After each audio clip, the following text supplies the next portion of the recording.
Salut les filles, alors on se retrouve avec une petite vidéo tuto pour une équerre que j'ai vue sur une autre chaîne YouTube et je trouvais ça assez intéressant.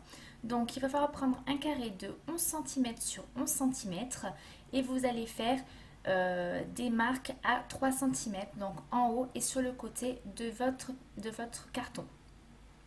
Une fois que vous avez fait ceci, vous allez faire une diagonale au niveau du petit carré. Et sur cette diagonale, vous allez mesurer 3 à 4 millimètres. Donc là, je vous montre le le petit trait que j'ai fait de 3 millimètres au niveau de ce trait.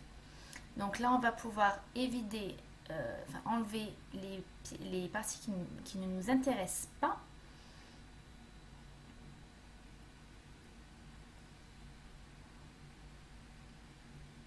Donc attention, c'est assez fragile sur les 3 millimètres qui restent. Donc allez-y tranquillement. Voilà, moi c'était assez fragile, donc il faut faire assez attention. Ou alors prendre un carton un peu plus épais.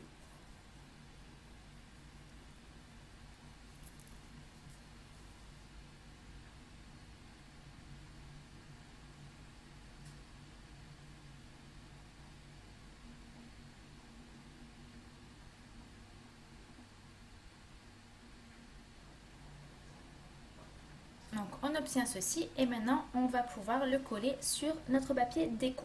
Donc moi j'ai pris une chute de papier qui me restait et vous allez le coller et ensuite faire votre découpe de papier.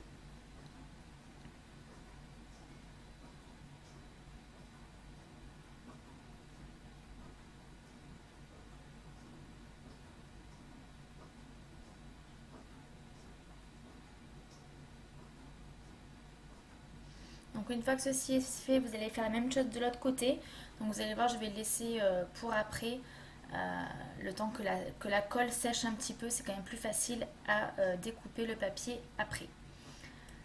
Donc on remet de la colle et puis on recommence pour le recto de notre équerre.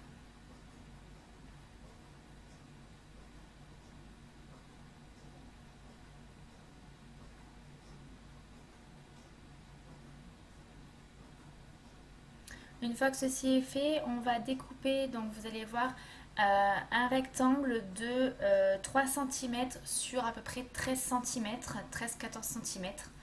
Donc il est là, le morceau de papier. Donc pareil, on va venir le coller sur un papier déco. Donc je choisis un autre papier pour qu'il y ait un petit peu de contraste.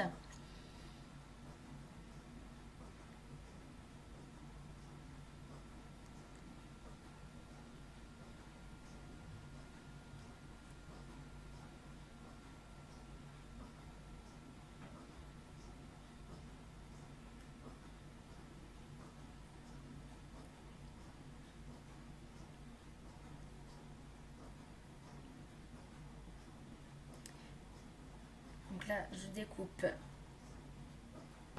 l'autre morceau.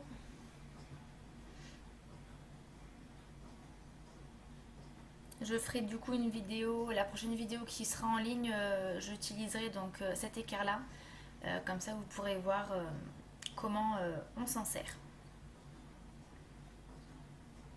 Voilà, une fois que c'est décoré, on va venir donc le coller sur notre rectangle que l'on a fait précédemment. Donc il va faire attention, moi j'ai pas d'équerre, mais prendre une équerre après une fois que c'est collé pour vérifier que vous ayez bien un angle droit. Voilà, moi j'ai pris ceci. Voilà, donc là ce que j'ai pas fait en caméra, c'est qu'il faut couper à droite et à gauche ce qui dépasse. Bon voilà, moi je l'ai laissé, mais normalement il faut couper tout ça. Voilà, ben, j'espère que cette petite vidéo vous aura plu et je reviens rapidement avec un tuto sur un notebook, album, voilà. Je vous fais de gros bisous et vous dis à très vite.